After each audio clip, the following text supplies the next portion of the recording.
오늘 날씨가 참 무더웠습니다. 그래서 마음 같아서는 예배 마치고 다 같이 콩국수 드시러 가십시다 라고 말씀만 드리고 싶습니다. 우리 좌우로 한번 인사 나누도록 하겠습니다. 영원한 기쁨을 누립시다. 한번 인사 나눌까요? 영원한 기쁨을 누립시다. 예, 감사합니다. 지난 시간에 살펴본 내용이요, 압살롬이 반역을 한 부분입니다. 권력에는 아버지와 아들도 없다고 하던데 그것이 벌어졌습니다. 압살롬이 이런 결정을 내리기까지 최초의 발단은 첫째 형 암논이 자기의 누이를 겁탈한 것 때문에 시작됩니다. 그리고 여기에 불을 붙인 것은 다윗이 아버지가 이 일에 대하여 어떠한 행위도 어떠한 정리도 하지 않은 것, 이것이 압살롬을 분노케 했습니다. 그의 입장에 되어보면 누구도 가만히 있을 수는 없을 것 같아요. 압살롬의 입장에 되어보면요. 그런데 성경은 이런 압살롬의 선택과 결단을 지지하지 않는다고 하는 거죠.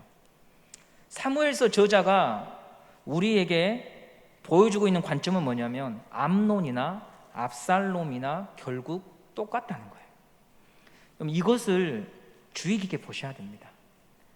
잘 이해가 되지 않는 부분이거든요. 사실 우리 인간 세계에서는요, 암논은 범죄한 자이고 압살롬은 범죄한 자를 응징하고 정의를 실현한 사람인데 성경은 두 사람이 똑같다는 거예요. 왜 성경은 그런 관점으로 보고 있는가? 이것이 오늘 여러분과 제가 살펴봐야 할 중요한 주제이고, 우리가 인생을 살아가면서 우리도 똑같은 실수를 할 수 있는 우려가 있기 때문에 이 부분에 대하여 깊이 고민해 봐야 합니다. 그럼 왜 그럴까? 제가 사무엘서를 강의하면서 성도님들에게 자주 드렸던 말씀이 있어요. 사무엘서에는 처음부터 끝까지 흐르는 주제가 있다고 말씀을 드렸습니다. 모든 독자들에게 묻는 동일한 질문이 있다.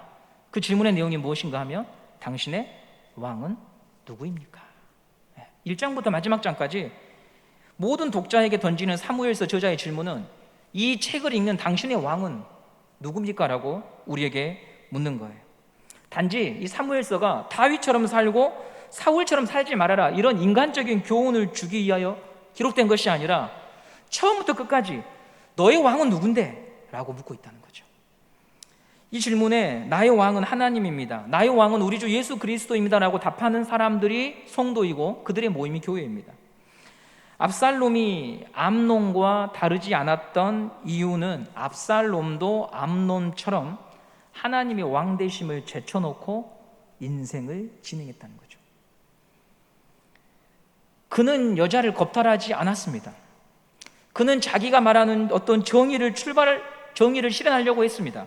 이스라엘을 개혁하려고 했습니다. 그런데 이 모든 일에 있어서 출발이 자기 자신입니다. 이스라엘은 하나님의 나라입니다.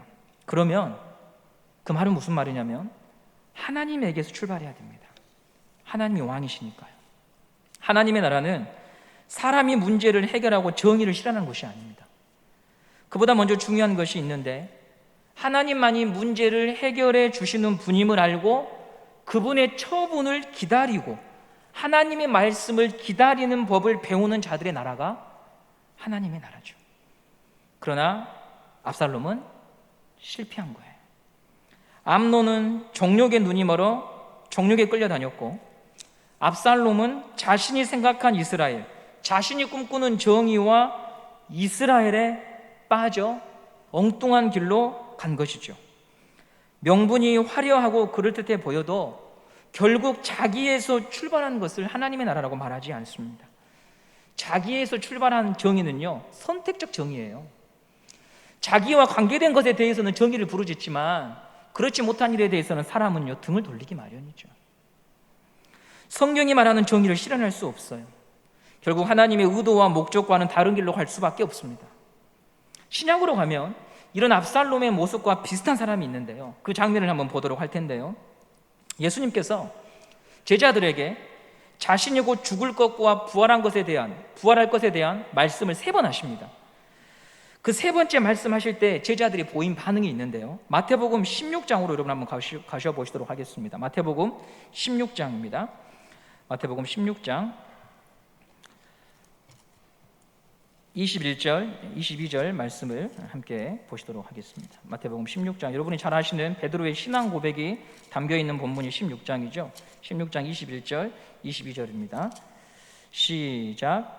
이때로부터 예수 그리스도께서 자기가 예루살렘에 올라가 장로들과 대제사장들과 서기관들에게 많은 고난을 받고 죽임을 당하고 제3일에 살아나야 할 것을 제자들에게 비로소 나타내시니 베드로가 예수를 붙들고 항변하여 이르되 주여 그리 마옵소서, 이 일이 결코 죽게 미치지 아니하리라.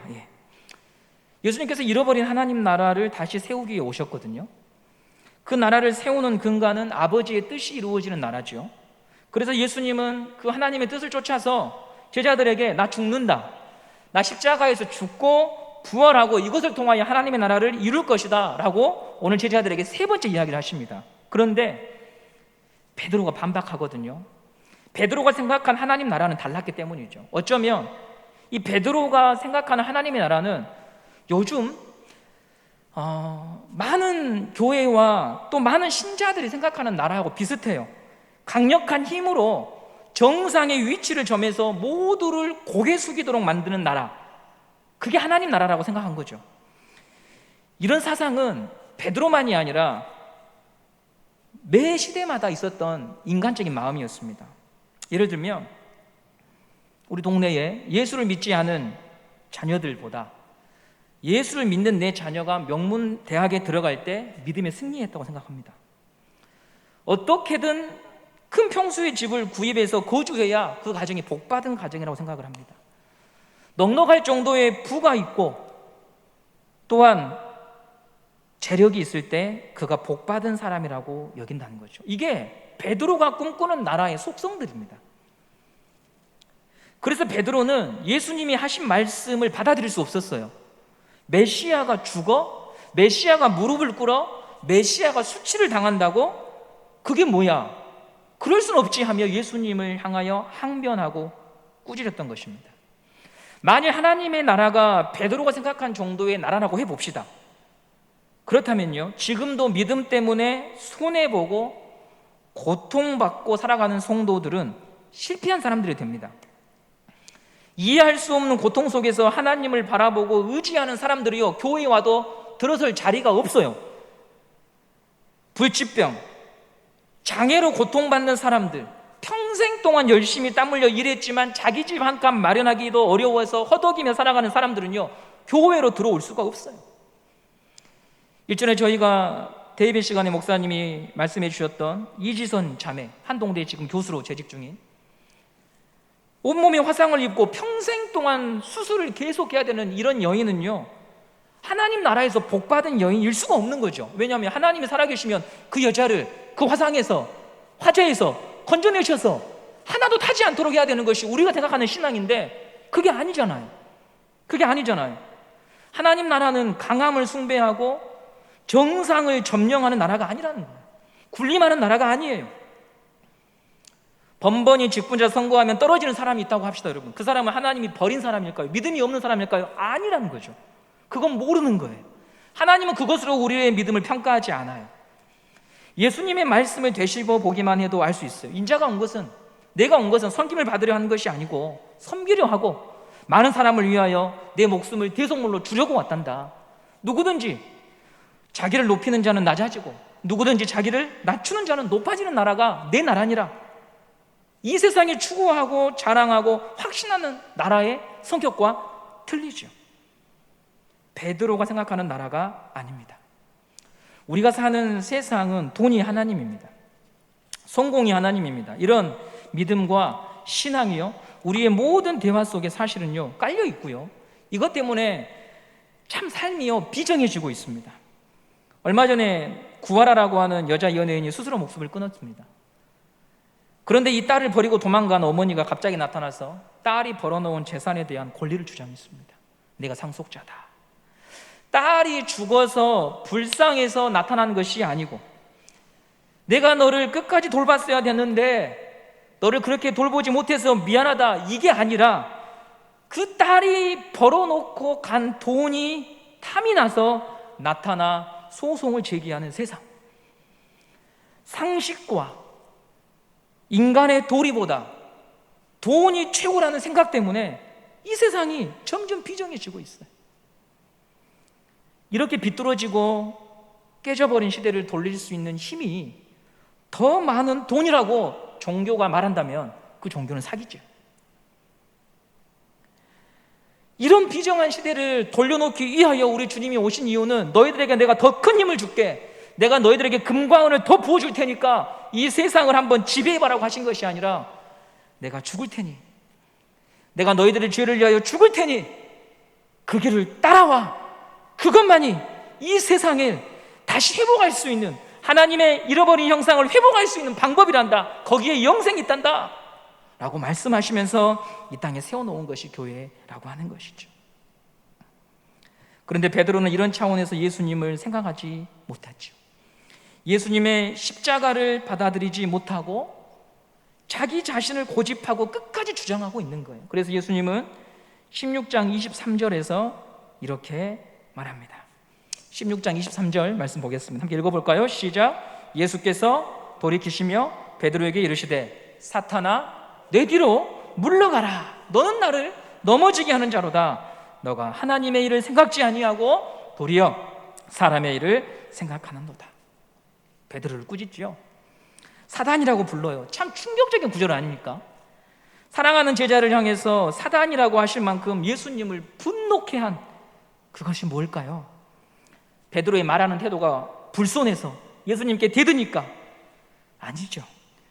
하나님 나라와 근본적으로 반대되는 주장을 펼치는 베드로를 향하여 그 일은 사단의 일이라고 주님이 말씀하고 있는 것입니다.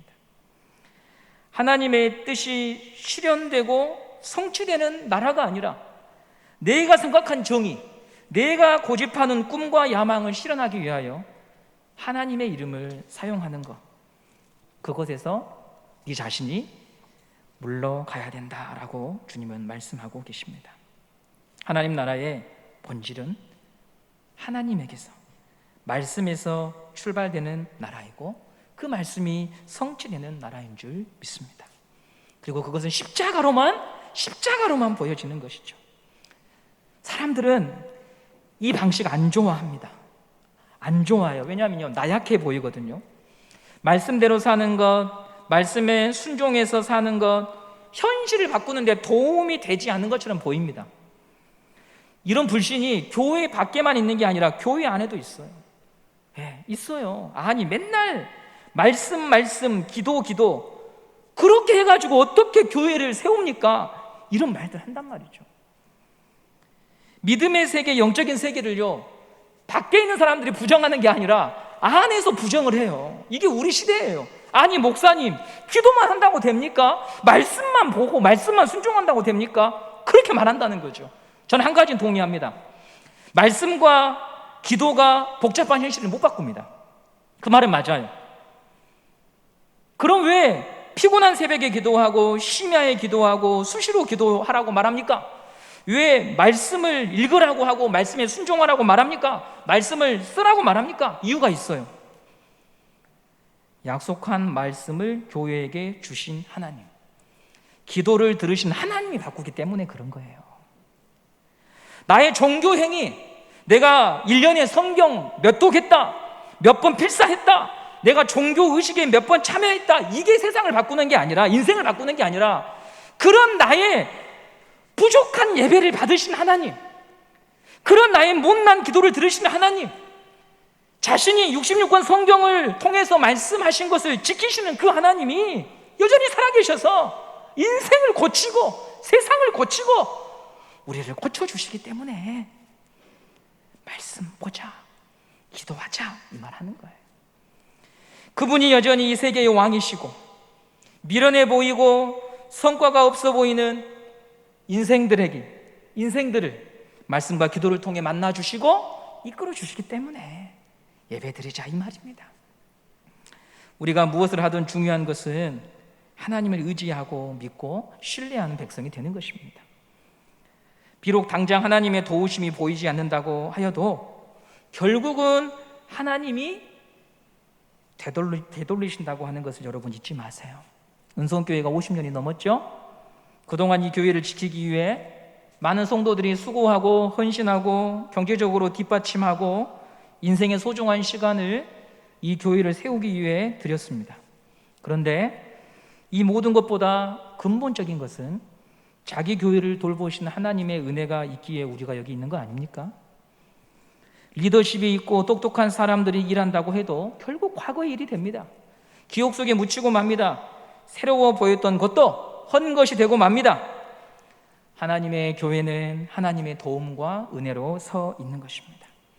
그러므로 우리는 베드로처럼 하나님을 제쳐놓고 말씀과 기도를 제쳐놓고 주의 뜻을 이룬다는 허울 좋은 명분을 쫓아가는 인생이 되어서는 안 됩니다.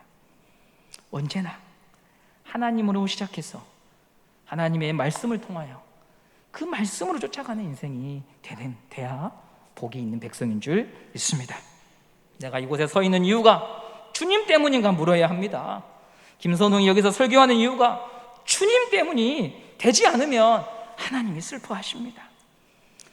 은성교회의 어떤 문제를 고쳐보겠다고 나설 것이 아니고 문제 해결자가 아니라 하나님의 처분을 기다릴 수 있는 순종함을 배워야 비로소 주님의 마음으로 성도를 섬기고 교회를 섬기는 자가 될 수 있는 거 아니겠어요? 그렇게 하나님의 말씀에 순종할 때 얽히고 설킨 인생의 문제들을요, 하나님이 하나하나 해결해 주시는 것을 경험하고, 그럼을 통하여 제가 한 것이 아니라 하나님이 하시더라고요 라고 말하는 인생이 되는 거죠. 그게 간증이지요. 오늘 펼쳐둔 17장에요 그런 내용이 담겨져 있어요.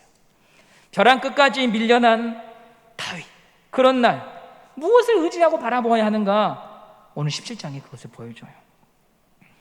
압살롬 진영에 모여든 사람들 중에요, 압살롬의 편이 된 사람 중에 아히도벨이라고 하는 사람이 오늘 17장에 계속 등장합니다. 아히도벨, 그가 얼마나 대단한 사람이었던지 압살롬 편에 아히도벨이 붙었다는 말을 듣고요, 다윗이 두려워하고 걱정하고 힘들어해요.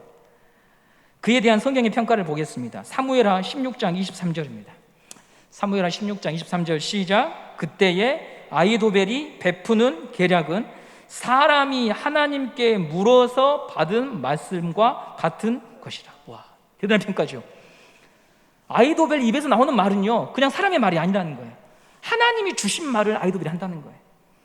어떤 사안에 대해서 의견을 제시하면 그 의견은 하나님께서 말씀해 주시는 것으로 여겨지는 것으로서 정확하고 반드시 이루어지는 그런 말이었다고 하는 거예요. 그래서 다윗은 아히도벨이 압살롬의 편이 되었다고 하는 말을 듣고요, 낙심하죠.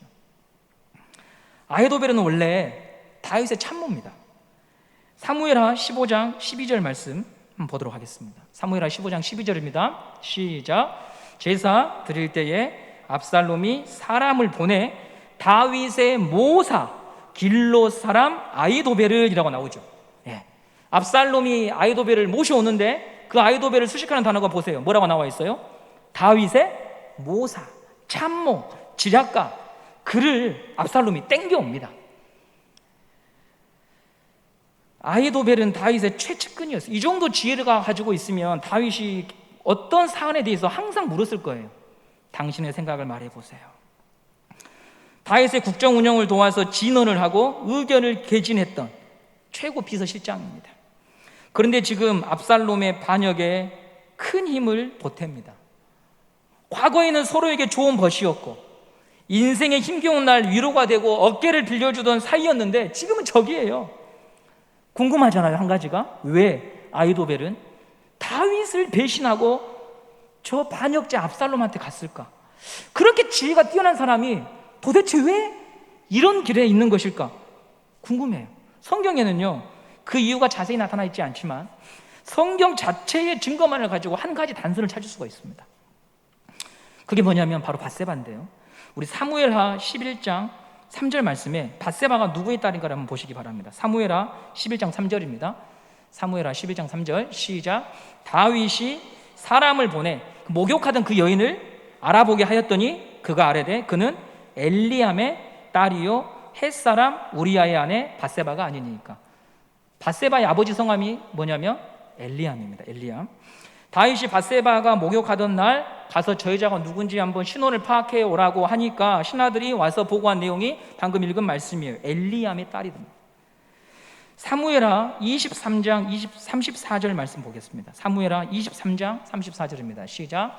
마아가 사람의 손자 아하스베의 아들 엘리벨렉과 길로 사람 아히도벨의 아들 엘리암과. 자, 이 본문을 보시면 엘리암의 아버지 성함이 뭐냐면 아히도벨이에요. 그러면 아히도벨과 밧세바는 할아버지와 손녀의 관계가 되겠습니다. 우리아는 손녀 사이가 되겠죠. 다윗은 자신의 측근 아히도벨의 손녀 집안을 망가뜨린 거예요. 손녀 딸을 겁탈하고 죄 없는 손녀 사이의 목숨을 빼앗은 것이 되죠. 이 정도면 아히도벨이 다윗에게서 등을 돌릴 만한 충분한 이유가 될 수 있죠. 선왕이라고 생각했던 다윗의 폭정을 아히도벨이 보면서 그의 통치 자질에 대하여 회의를 품고 압살롬을 통해 복수를 꿈꾸었다라고 볼 수가 있는 것입니다. 다윗은 궁전에서 빠져나와서 피난길 속에서 아히도벨이 반역을 동참했다는 말을 듣습니다. 낙담합니다. 두려워합니다. 쫓겨갑니다. 그런데 새로운 일이 벌어져요. 도피하는 다윗에게 한 사람이 찾아와요. 그 사람이 누구냐면 사무엘하 15장 32절 말씀을 보도록 하겠습니다.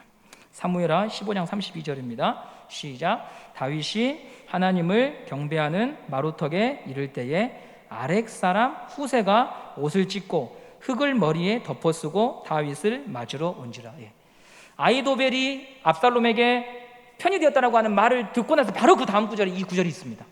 후세라고 하는 사람이 다윗을 찾아와요. 후세에 대해서는 알려진 바가 거의 없어요. 베냐민 지파에 속해 있는 아렉 사람이라는 것과 역시 다윗의 참모였습니다. 조언해 주던 사람이었습니다. 그는 다윗이 위기에 처해 있지만 다윗을 외면하지 않고 다시 찾아와서 당신과 끝까지 함께 있겠습니다, 이렇게 고백하고 있어요. 친구는 어려운 순간에 함께하는 사람이죠.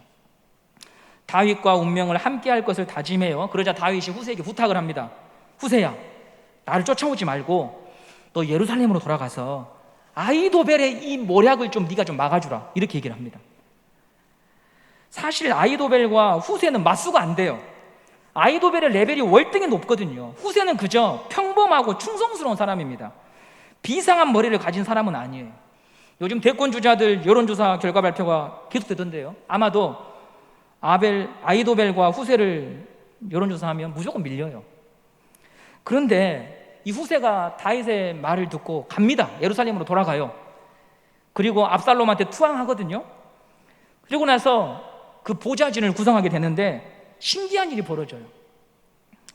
아히도벨이 압살롬에게 제시한 한 가지 전략을 압살롬이 받아들이지 않고 후세의 전략을 받아들이는 경우는 17장 본문이에요.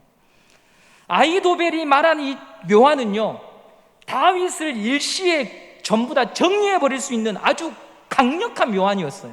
그런데 이 묘안을 압살롬이 듣고 글쎄 후세 말도 한번 들어볼까? 이런 상황이 지금 17장에 벌어진 거예요. 우리 17장 7절 말씀을 보도록 하겠습니다. 17장 7절입니다. 시작.